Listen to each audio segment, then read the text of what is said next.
Praise the Lord. கர்த்தருடைய பரிசுத்த நாமத்துக்கு மகிமை உண்டாதாக. இந்த நாளில் கூட இந்த டெய்லி டீல்ஸ் மூலிமா கர்த்தருடைய வார்த்தை கொடுக்க தேவனுக்கு கொடுத்த இந்த வாய்ப்புக்காக தேவனுக்கு நன்றி செலுத்துகிறேன்.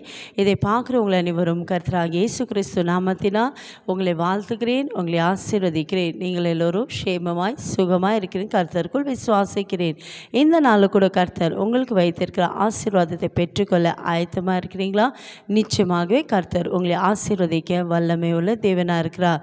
இன்றைக்கு வேத புஸ்தகத்தை நம்ம பார்க்க போகிற பகுதி யாத்ராகமம் 15 அதிகாரம் 26 வசனத்தை வாசிப்போம். Exodus chapter 15 verse 26. கர்த்தருடைய வார்த்தை எப்படியாய் சொல்கிறது, நீ உன் தேவனாகிய கர்த்தரின் சத்தத்தை கவனமாய் கேட்டு அவர் பார்வைக்கு செம்மையானவைகளை செய்து அவர் கட்டளைகள் செவி கொடுத்து அவருடைய நியமங்கள் யாவையும் கை கொண்டால் நான் எகிப்திற்கு வர பண்ணின வியாதிகள் ஒன்றும் உனக்கு வர பண்ணி நானே உன் பரிகாரியான கர்த்தர் என்று சொல்லுகிறார். ஆமே.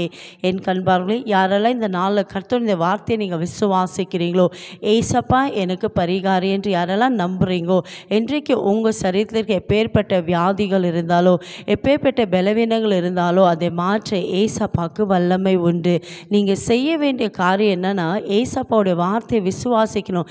ஏசப்பா சொல்கிறார், எகிப்திற்கு வர வந்த வியாதிகள் ஒன்றே நான் உனக்கு வர பண்ணேன். ஆமேன். வாக்கு கொடுக்கிறவர், வாக்கு மாறாத தேவ, இந்த வானத்திய பூமியை உண்டாக்கின சர்வ வல்லமை உள்ள தேவ, பரிகாரியான கர்த்தராக இருந்து உங்களுக்கு இருக்கிற எந்த வியாதியும் எந்த பலவீனங்களும் உங்களை தொடாதபடி கர்த்தர் பாதுகாக்கிற தேவனாக இருக்கிறார்.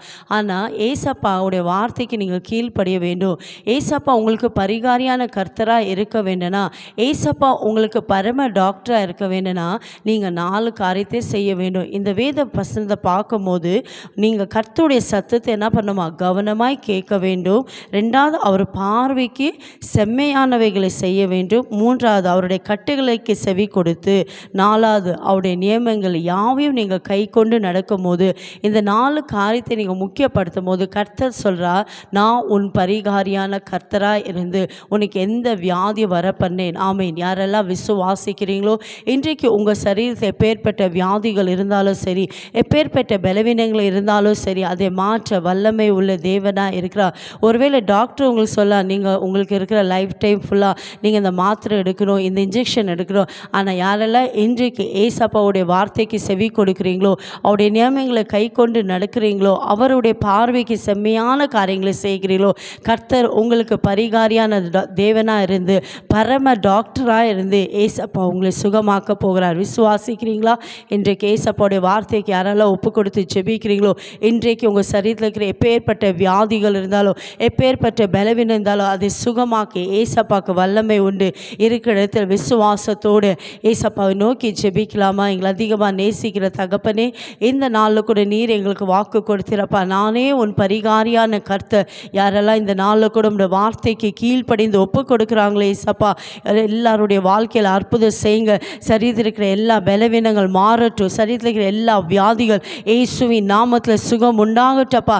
நீரே பரம டாக்டராக, இந்த பரம வைத்தியராக, இந்த எல்லா வியாதிகளை எல்லா பலவீனங்களை இயேசுவின் நாமத்தில் நீங்கள் சுகம் உண்டாக்கினதுக்காக ஸ்தோத்திரம். உம்முடைய சத்தத்துக்கு யாரெல்லாம் சப்பா செவி கொடுத்து கீழ்ப்படிந்து உம்முடைய வார்த்தையின்படி நடக்கிறாங்களப்பா, என் ஜனங்களுடைய வாழ்க்கையில் கர்த்தர் தாமே பரிகாரியான தேவனாக இருந்தப்பா, நீங்கள் சுகத்தை கொடுத்ததுக்காக நன்றி. வார்த்தை அனுப்பி நீங்கள் சுகமாக்கினதுக்காக நன்றி அப்பா.